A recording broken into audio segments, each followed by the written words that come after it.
નાસિકના ચર્ચાસ્પદ TCS કેસની મુખ્ય આરોપી સકંજામાં આવી છે. કંપનીની એચઆર નિદા ખાન આખરે પોલીસ સકંજામાં આવી. 25 દિવસથી ફરાર મુખ્ય આરોપી નિદા ખાનની ધરપકડ.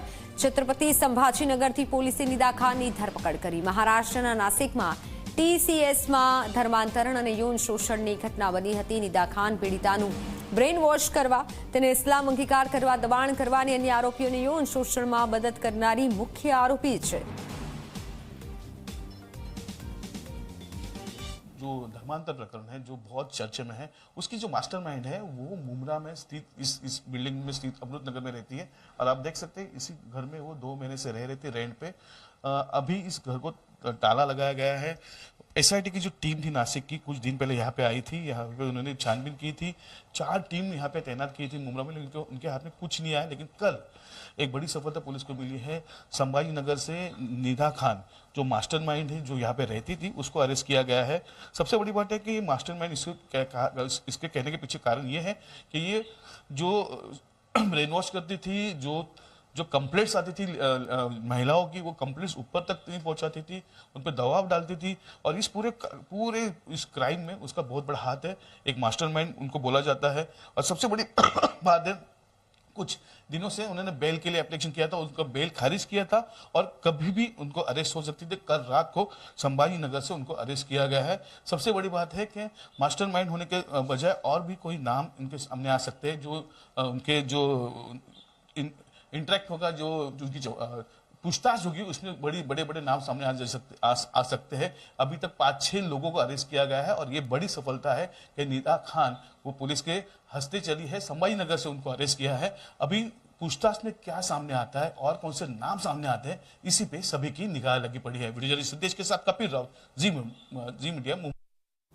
नासिक के कॉर्पोरेट जिहाद मामले में आरोपी निदा खान को छत्रपति संभाजीनगर से पुलिस ने गिरफ्तार किया है. देखिए, कौसर कॉलोनी नारेगांव ये इलाका है. इस घर में वो पिछले 5 या 6 दिनों से रहती थी. आजू बाजू किसी लोगों को कोई पता नहीं था कि वो कौन रह रही है, क्या रह रही है. बस सुबह एक इंसान बाहर निकलते थे, कुछ दूध खरीदते थे, सब्जियां खरीदते थे और उसी एक ही आदमी को आसपास के पड़ोसियों ने देखा हुआ है. उसके अलावा कोई भी घर से बाहर आया नहीं था. 5 से 6 दिन से वो इसी जगह रह रही थी. ये घर 1 या 2 महीने पहले बेचा गया है और उसके बाद ये रेंटल पे दिया गया है. और 5 दिन पहले निदा खान यहाँ आई थी. पुलिस निदा खान को पूरे महाराष्ट्र में, पूरे देश में ढूंढ रही थी. निदा खान के घर में उसके साथ यहाँ उसके माँ बाप, उसकी बहन और उसी के साथ उसकी मौसी भी यहाँ रहती थी. इन किसी में से एक ने उनका फ़ोन शुरू किया. फ़ोन शुरू करते ही पुलिस को लास्ट लोकेशन मिला. लास्ट लोकेशन मिलने के बाद पुलिस यहाँ आई.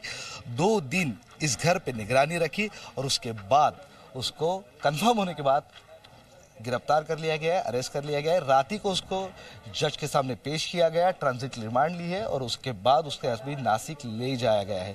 लेकिन छत्रपति संभाजीनगर में किसके कांटेक्ट से वो आई थी, ये एक बड़ा सवाल है. किसके कांटेक्ट से वो यहाँ रह रही थी, ये एक बड़ा सवाल है. कौन उसे यहाँ रहने में मदद कर रहा था, ये एक बड़ा सवाल है. और इन्हीं भी सवालों के जवाब ढूंढने का अभी पुलिस का प्रयत्न है. लेकिन पिछले 5 या 6 दिनों से निदा खान यहाँ रह रही थी, ये कंफर्म हो चुका है. कुछ लोग यहाँ रह रहे हैं, उनसे एक बार पूछेंगे कि क्या उन्होंने कभी देखा है या कुछ जाना पहचाना है. दादा, आप मुझे बताइए, आप यही रहते थे, कभी देखा है, कुछ पता चला था आपको? नहीं सर, बिल्कुल भी हमें ऐसा कोई एहसास नहीं था. हमें लगा कोई रेंटल लोग रह रहे होंगे. हमने किसी लेडीज़ को वगैरह तो देखा नहीं था. कोई बुजुर्ग आदमी थे जो सामान वगैरह लाते जाते हमने देखा है. कि हमें लगा कोई रेंट से आए होंगे. अभी 4-5 दिन पहले से देख रहे थे तो हम